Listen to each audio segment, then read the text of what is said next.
uma nova igreja totalmente diferente da igreja católica de sempre, uma igreja que não é a verdadeira igreja. É doutrina católica, é magistério da igreja, não é opinião de teólogo.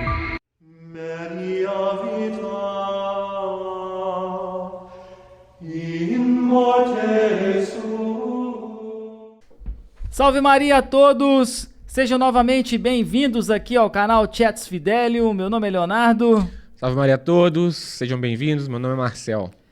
Pessoal, hoje o vídeo nós vamos falar sobre um tema também muito importante, repercutindo bastante aí nos comentários, que é a questão daquele movimento reconhecer e resistir ao Papa. Isso é possível? Vamos mostrar aqui o que os papas dizem a respeito, o que o magistério diz e confrontar. É possível? Não é isso, Marcel? É isso aí, pessoal, um tema bastante importante, mas antes não esquecer de dar o like, se inscrever no canal e se você quer apoiar, né, nosso canal, nosso trabalho, também ser membro também é muito importante.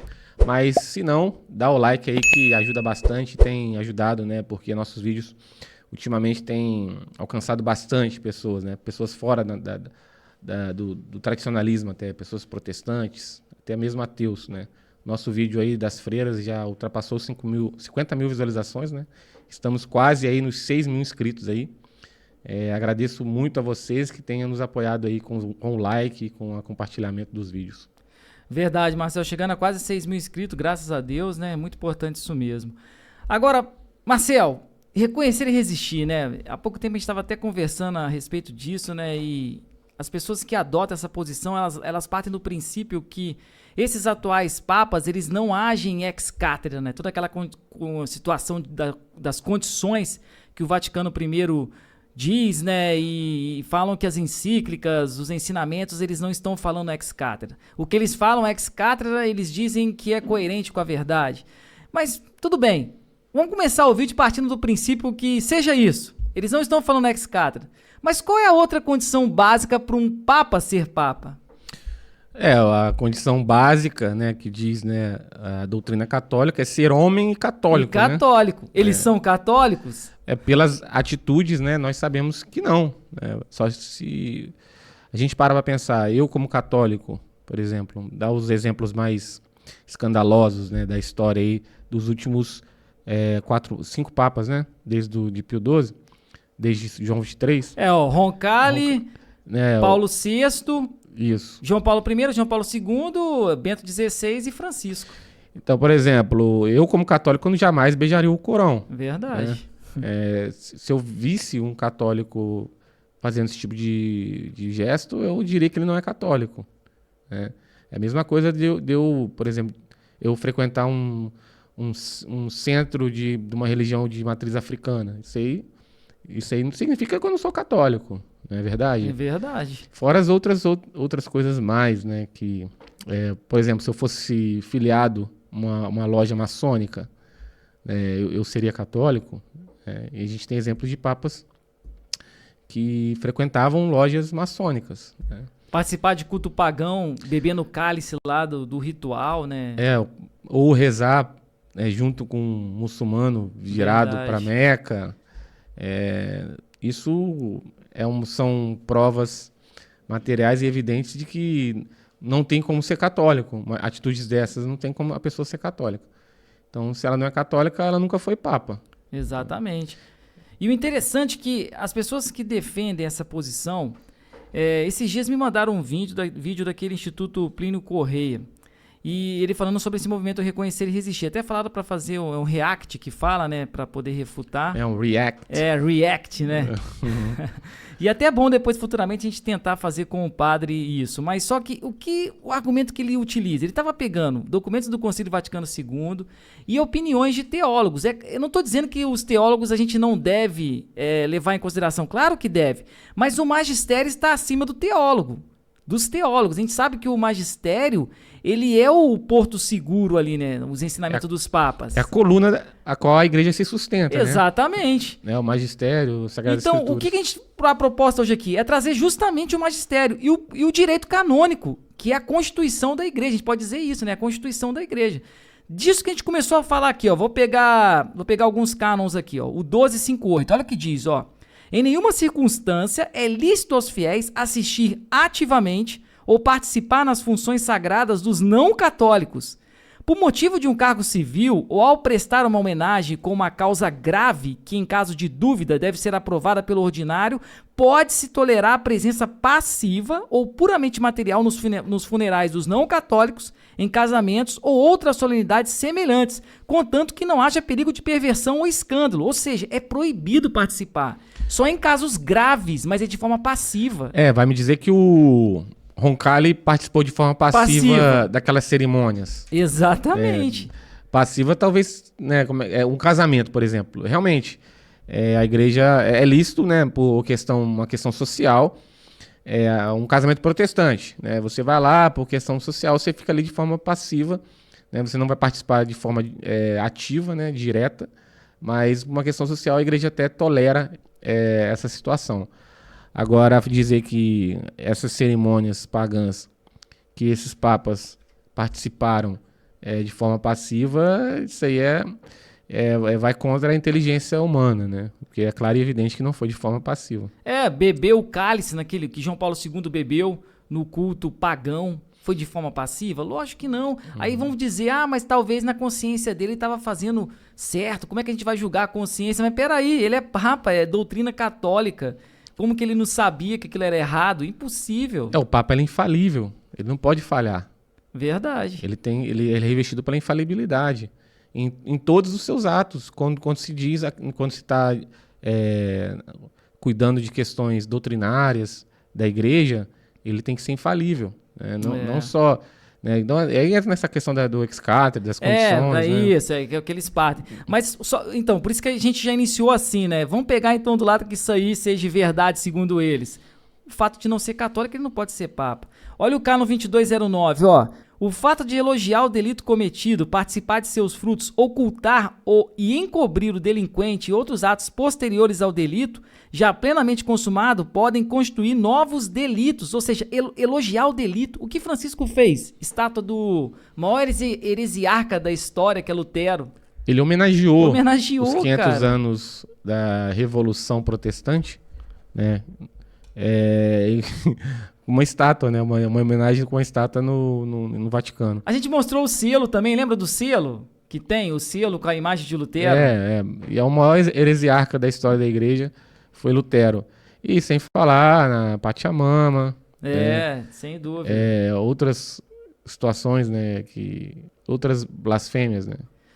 Agora, o que acontece para esses que agem dessa forma? Olha o que diz o Cânon 1884.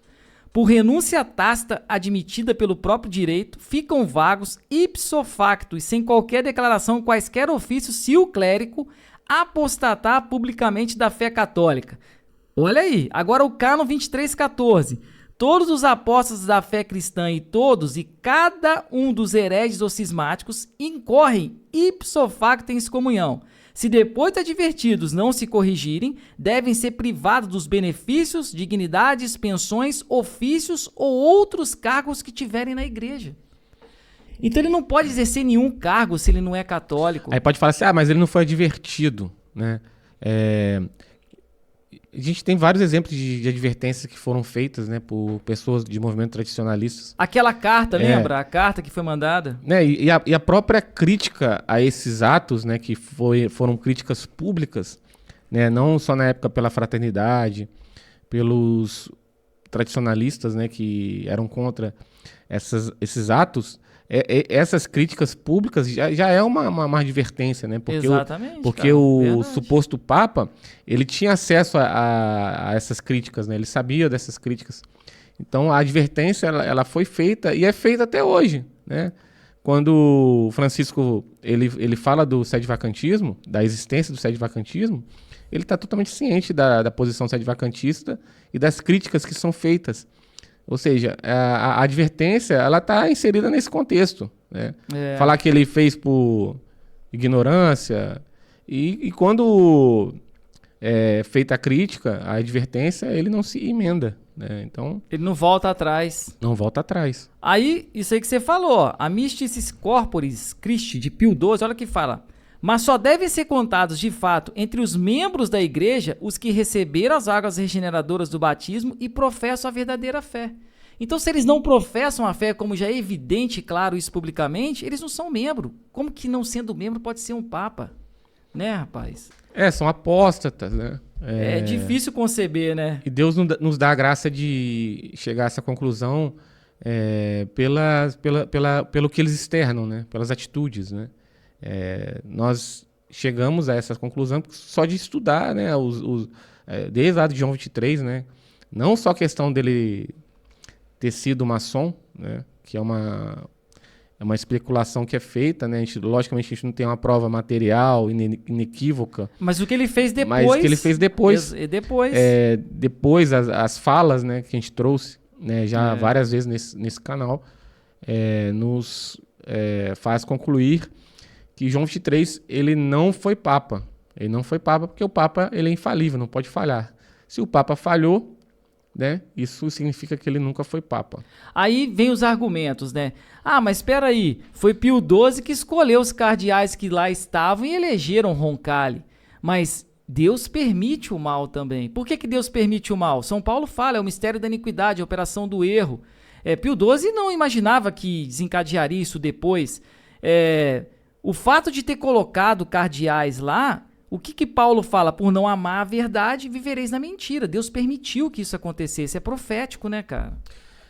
O pessoal do Reconhecer e Resistir, do IBP, né, esse pessoal que consideram esses papas, mas que ao mesmo tempo que se consideram papas, consideram pessoas praticamente inimigas, né? Como se você pudesse ser inimigo de um papa verdadeiro, né? Porque criticam muito, né? Batem muito no Francisco, criticavam muito na época o Bento XVI e assim por diante. Qual é a tática deles, né? Trazer supostas falhas, né? Equívocos de papas anteriores a João 23 para justificar as críticas que fazem aos papas atuais, né? Tipo assim, se Pio XI, né? Igual eles falam que Pio XI pediu para que os cristeiros baixassem as armas, a intenção de Pio XII era acabar com aquele conflito. Pio XI, né? Pio XI. E depois daquilo, os cristeiros foram dizimados. Mas Pio XI, a intenção foi boa, né? Ele queria acabar com aquela situação. Então usam isso para trazer para esses papas atuais, de uma forma a legitimidade. De legitimar. Né? Verdade. Agora, um outro assunto que eu queria trazer aqui, e agora voltando para a questão, não vou dizer ex-cátedra, né? Porque eles utilizam muito as encíclicas, né, que Francisco divulgou. Eles falam que Francisco não usou de autoridade, né, para poder ser ex-cátedra. Uma vez eu trouxe aqui o Pio XII falando na Humani Generis acerca das encíclicas que compõem o magistério ordinário. É grande aqui um pouquinho, mas vale a pena que eu vou pegar o contexto para ver por que ele falou isso, né? Em que circunstâncias. O que as encíclicas dos sumos pontífices expõem sobre o caráter e a constituição da igreja é por alguns intencional ou habitualmente deixado de parte, com o intuito de fazer prevalecer um conceito vago que eles dizem terem tomado os antigos padres, especialmente gregos. Os sumos pontífices, dizem tais propugnadores, não tencionam dirimir as questões disputadas entre teólogos. É, portanto, necessário voltar às fontes primitivas e, com os escritos dos antigos, se devem explicar as posteriores constituições e decretos do magistério eclesiástico. Tais afirmações feitas, muito embora com elegância e estilo, estão cheias de falácia. É verdade que geralmente os sumos pontífices deixam livres os teólogos naquelas questões em que os melhores doutores se acham divididos entre várias posições, mas a história mostra como muitas questões que em certa época eram objeto de livre discussão, posteriormente já não o puderam ser. Então ele fala aqui, você vê, estavam fazendo justamente isso, né? Falando que as encíclicas, deixando as encíclicas de lado para buscar fontes de outros, né? Assim, teólogos e tudo. Aí por isso que Pio XII fala isso, Nem se deve crer que os ensinamentos das encíclicas não exijam por si o assentimento, ou seja, não se deve crer que as encíclicas não devem ser aceitas, né? Sob o pretexto, alegando, de que os pontífices não exercem nelas o poder do seu supremo magistério. Você usar esse artifício para não levar as encíclicas a sério, né? Tais ensinamentos fazem parte do magistério ordinário, para o qual também valem as palavras Quem vos ouve, a mim ouve. Além do que, quando vem propor-se inculcado nas encíclicas, pertence já, o mais das vezes por outros títulos, ao patrimônio da doutrina católica. Então ele enfatiza a importância das encíclicas. E muitos utilizam isso para falar que esses papas não estão falando ex-cátedra. É como se a encíclica não tivesse... Quando o Papa ele fala aos fiéis através das encíclicas, ele não está exercendo... O Supremo Magistério. O Supremo Magistério não está falando ex-cátedra. Exatamente. Mas você vê, né? Eles destruíram a igreja por completo, né? Não, a igreja a gente sabe que resiste, mas restabelecer uma nova igreja totalmente diferente da igreja católica de sempre, utilizando de decretos, né? Sem utilizar de dogmas, né?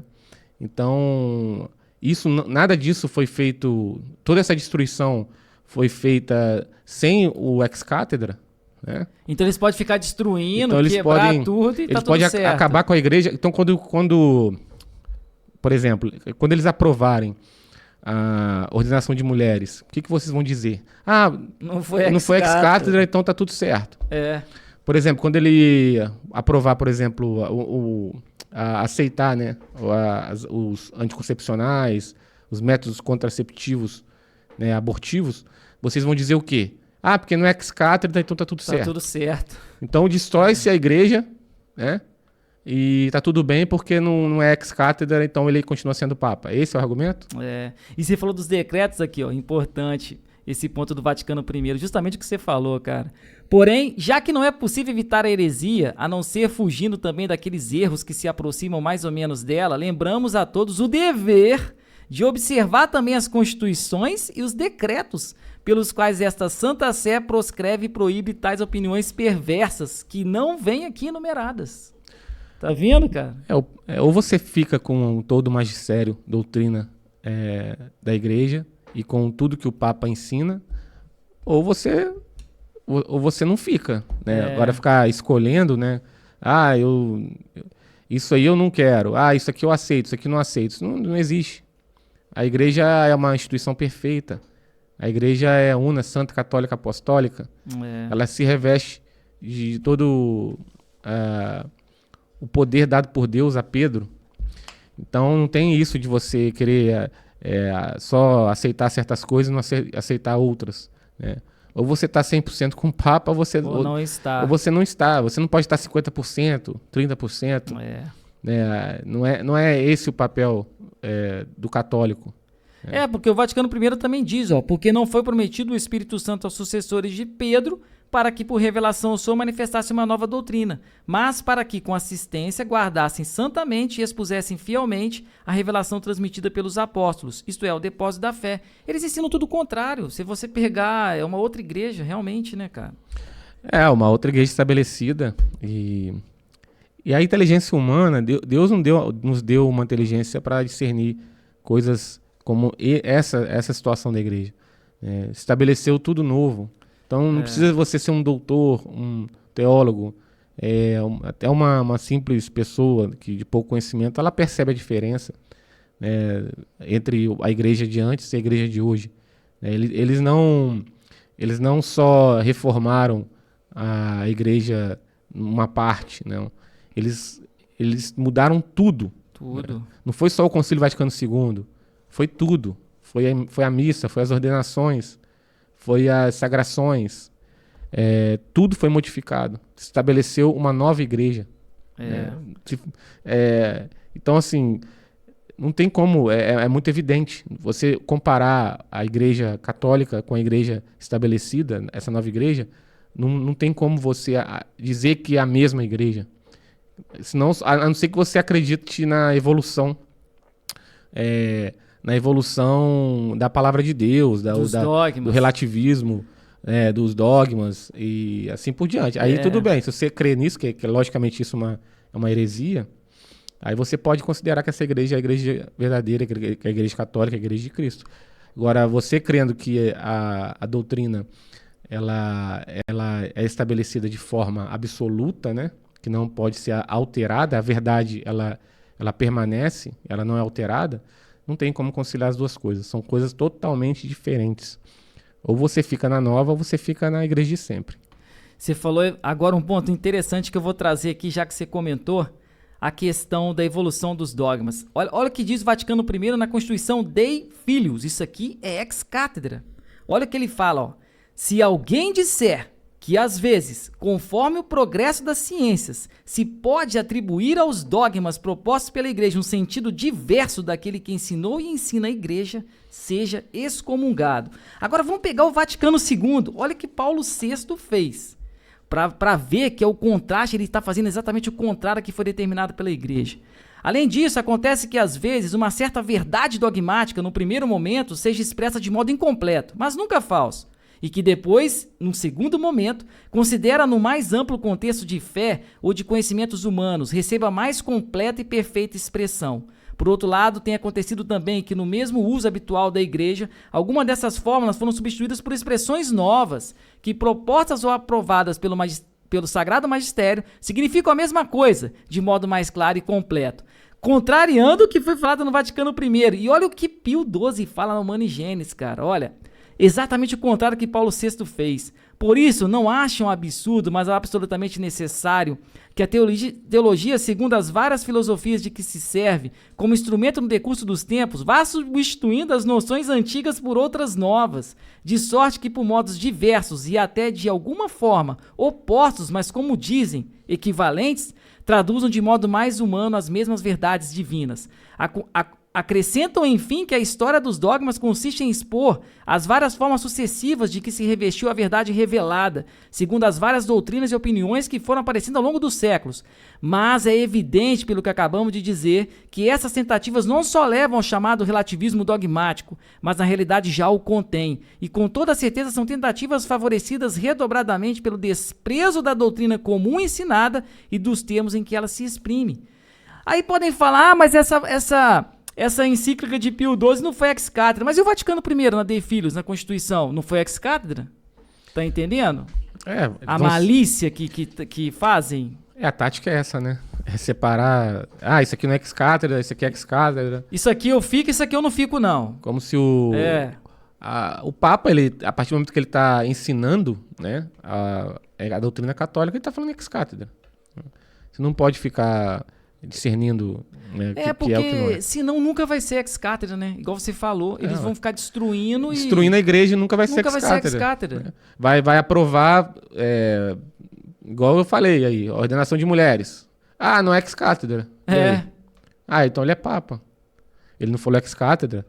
Vai aprovar casamento de pessoas do sodomitas. E aí? Mas não é ex-cátedra. Nunca vai ser. Não é um dogma, pode ser, pode falar assim, não é um dogma estabelecido pelo Papa, então tá tudo certo. Quer dizer, o ex-cátedra então é só quando é um dogma. Eles destruíram, né, por completo, né, a igreja, né, na verdade não destruíram, né, a gente fala isso aqui, às vezes as pessoas vão falar que... Nunca você vai falar... Eles restabeleceram uma nova igreja. Mas a igreja continua. Eles restabeleceram uma nova igreja, uma igreja que não é a verdadeira igreja, e fizeram todo esse estabelecimento, substituindo, né? Assaltaram os templos, tomaram todos os templos, e tudo isso sem ser ex-cátedra, então. É muito fácil, né? Muito fácil. Muito fácil. E agora vamos responder a pergunta que ficou no ar do início do vídeo, né? É permitido resistir a um Papa verdadeiro, já que eles consideram como verdadeiro? O que eu vou pegar aqui não é opinião de teólogo, não, pessoal. É o magistério da igreja. É Bonifácio VIII na Unam Sancta. Então, vocês vão ver que é ex-cátedra. Olha o que ele diz, ó. Essa autoridade, ainda que tenha sido dada a um homem e por ele seja exercida, não é humana, mas de Deus. Ele está falando do Papa. Foi dada a Pedro pela boca de Deus e fundada para ele e seus sucessores naquele que ele, a rocha, confessou quando o Senhor disse a Pedro: tudo o que ligares. Mateus 16, 19. Assim, quem resiste a esse poder determinado por Deus, resiste à ordem de Deus. A menos que não esteja imaginando dois princípios como fez Manes, opinião que julgamos falsa e herética. Já que conforme Moisés não é nos princípios, mas no princípio de Deus, criou o céu e a terra. Por isso, olha, não é isso que vocês estão falando, ex-cátedra? Por isso, declaramos, dizemos, definimos e pronunciamos que é absolutamente necessária a salvação de toda criatura humana estar sujeita ao Romano Pontífice. Então, se você tem esses papas como válidos, você tem que obedecer em tudo. É doutrina católica, é magistério da igreja. Não é opinião de teólogo. Você tem que seguir em tudo. Se ele fala que a missa nova ela é boa, você não pode falar que é má, você tem que falar que é boa. Você tem que ir na missa nova. Que incoerência é essa? É o magistério da igreja. Não é verdade? Exatamente. Tanto que nós submetemos a isso com Pio XII, né? A questão da liturgia de Pio XII, né? Que é uma questão polêmica, que nós nos posicionamos a favor da liturgia de Pio XII, porque ele era papa. Ele era papa. Né? E essas pessoas, elas ficam escolhendo, né? Até na questão de Pio XII, né? Acham que não deveriam ir na missa de Pio XII, né? Toda aquela história. É verdade.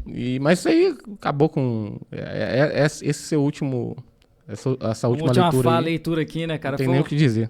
Tem nem o que dizer. Então fica resistindo, não pode resistir. A gente resiste a um papa, Marcel? Não. Não, de jeito nenhum. A gente não tá contrariando o magistério. Por isso que o sede-vacantismo, essa posição, né, é dizer que ele não é papa, pô. Aí esse dia tava no comentário lá, vai responder o que o cara perguntou. O que ele perguntou mesmo? Deixa eu lembrar aqui. Ele falou a respeito Onde está escrito que você tem que ter o dever de extinguir a vacância? Acabei de ler aqui agora. Por que a gente tem que extinguir a vacância? Porque é necessidade de salvação ter um papa. A gente precisa de um papa, precisa querer um papa. Só que já mostramos aqui também, né, Marcel? Que os critérios hoje em dia não se dá para cumprir. Então o que a gente precisa fazer? O que a gente está fazendo aqui? Propagar a fé, levantar um grande exército para que reconheçam que esse que está lá não é papa. E consigamos restaurar, com a ajuda de Deus e na vontade dele, a situação de crise da igreja. Não é verdade? Eu acho que... Não sei se você tem mais algo para ler. Não, aí, acho que nem precisa, dessa... cara, nem precisa. Pois não tem nem mais o que dizer. Nem mais palavra, né, cara? Deixa que eles pensem agora da forma que eles entenderem, né? Que é assim que acontece, né? Quer deixar alguma palavra final aí? Não, é só pedir pro pessoal continuar nos apoiando, né? Da forma... tranquila e mais fácil, que é dando like, né? O pessoal tem comentado bastante ali, né? Os comentários têm sido bastante, alguns ácidos. Deram uns dislike lá, né? Pra gente chorar, vão chorar, né, cara? Mas isso é importante, porque quer dizer que os nossos vídeos estão furando a bolha, né? Verdade, você falou isso aí mesmo, verdade, cara. Então é isso aí, pessoal. Fiquem com Deus aí, até a próxima. Salve Maria. Falou, pessoal. Até mais, então. Fiquem com Deus, reflitam bastante. Salve Maria.